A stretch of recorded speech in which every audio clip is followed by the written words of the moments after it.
Now listen to this. This is mind-boggling. This is just too much. This hadith is too much. As in, it's so powerful. If you were to reflect on it, you should, maybe faint. When Allah loves a slave, He calls on Jibreel. Who's Jibreel? You know who Jibreel is? The greatest of the malaika, as far as Ahl Sunnah wal Jama'ah. The one whom when the Prophet ﷺ saw, he fainted alayhi salatu wasalam, because of his wings had covered the horizon. Jibreel, the angel who's responsible for the most virtuous thing, which is conveying the revelation from Allah to the messengers of Allah. Jibreel, and what do you know about Jibreel?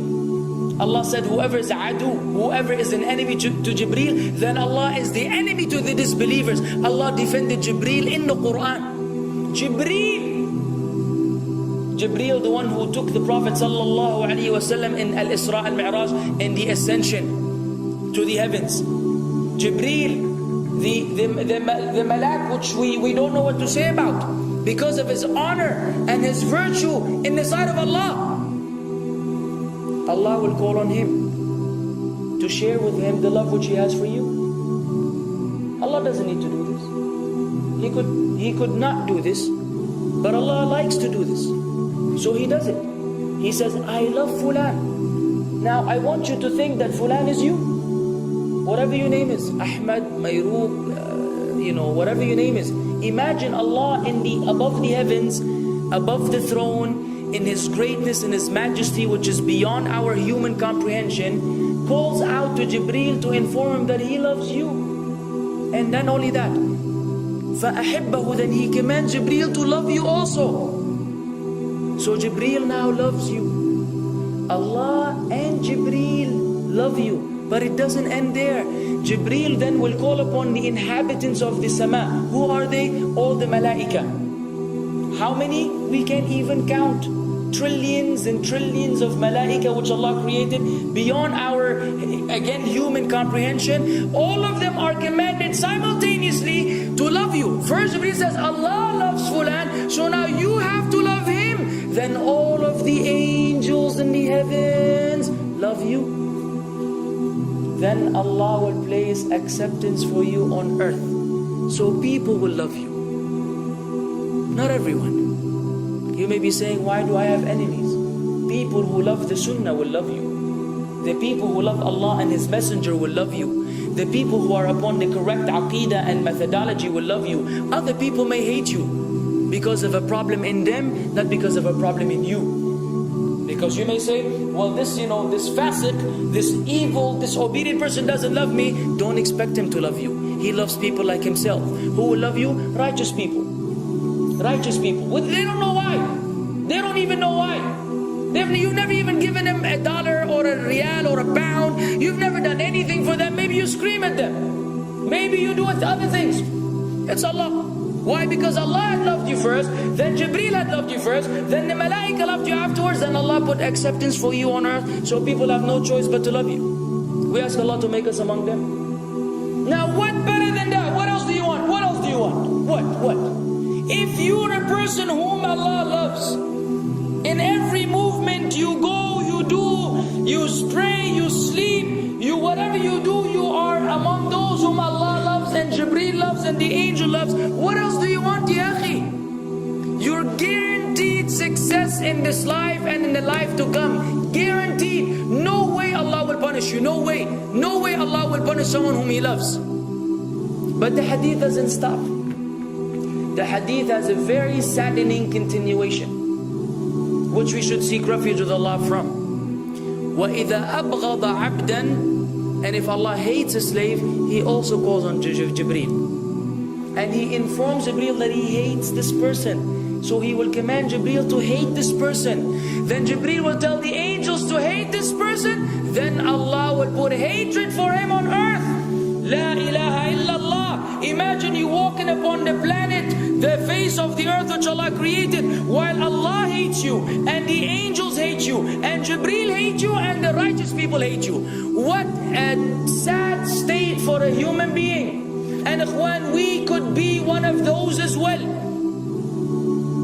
If you are prideful, arrogant, you are qualified for this hatred, because Allah does not love kulla mutakabbirin jabbar. Allah does not love the arrogant, the prideful. If you go against the sunnah, then Allah does not love those who go against the sunnah. If you don't observe taqwa, and you don't observe ihsan, and you don't observe tawbah and tatahur, then again we are disqualified. If you, many things which we can mention, many things which will bring about Allah's hatred and deprive us of Allah's love. It's a very sensitive situation, meaning right now, you have to be one of these two. Either Allah loves you or He doesn't. But there's always good news even for those people whom we can be amongst. It's not too late because you're alive. It's not too late because it's Ramadan. It's not too late because you're breathing. Even if you led a life of someone who had attained Allah's hatred, if you were to return to Allah, then Allah will love you and be happier. He will be so happy with your tawbah than a man who lost his mount in the desert. Upon it was his food and his drink, and then he waited under a tree for death, and all of a sudden he opened his eyes and he sees his camel or his horse or whatever that was right in front of him, and he gets so happy. He said, Allahumma anta abdi wa ana rabbuka. Oh Allah, you are my slave and I am your Lord. Kufr. He said a statement of kufr, but the Prophet ﷺ said, أخطأ من شدة الفرح. He made a mistake because he's so happy. You know when you're so happy that you may say things against what you want to say? When you're so happy that you just, you say words that mean nothing to anyone? Allah is happier when you return to Him than that person. What else do we want? For how long are we going to stay away from Allah? For how long are we going to lead the life of the heedless? For how long are we going to go against the sunnah? What are you waiting for? Death? Death. حتى إذا جاء أحدهم الموت قال رب ارجعون لعلي أعمل صالحا فيما تركت كلا. Until when death comes to one of them, you say, oh Allah, allow me to return so that I may do good in that which I left behind. And it will be said to him, no, it's only a word. إِنَّهَا كَلِمَةٌ هُوَ قَائِلُهَا. It's nothing but a wish and a word he will have. It will not be fulfilled. Let us not wait for death, ya akhwan. If each one of us here, by Allah, if each one of us here acted upon the sunnah, lived according to the sunnah, and invited people to the sunnah, and enjoyed what is good, and forbade what is evil, wallah, we will make a major change in the city in which we live. And if Muslims hearing this all over the world had that same attitude, then we will change the condition of the whole ummah. So no enemy can come and play games with us. We will squash them, all of them, because Allah will defend. إِن تَنْصُرُ اللَّهِ يَنْصُرْكُمْ وَيُثَبِّتْ أَقْدَامَكُمْ. If you aid Allah's deen, Allah will aid you and will keep your feet firm. But we don't even live according to the sunnah, let alone be given victory over the enemies. So we're being humiliated and everywhere we go in the world. So let us make that change. Now that Ramadan is here, now that you've been given this sudden inclination towards good, if we don't succeed, if we don't take advantage of this month, wallahi, we are losers. If Ramadan ends and you are the same way you were before Ramadan began, then one of us is a loser. If we don't return to Allah after Ramadan, then we are losers as well. So tonight, bi'idhnillah, always on our mind, attaining Allah's love, acquiring Allah's love, fetching for the sunnah and acting upon it whenever we're able to do so.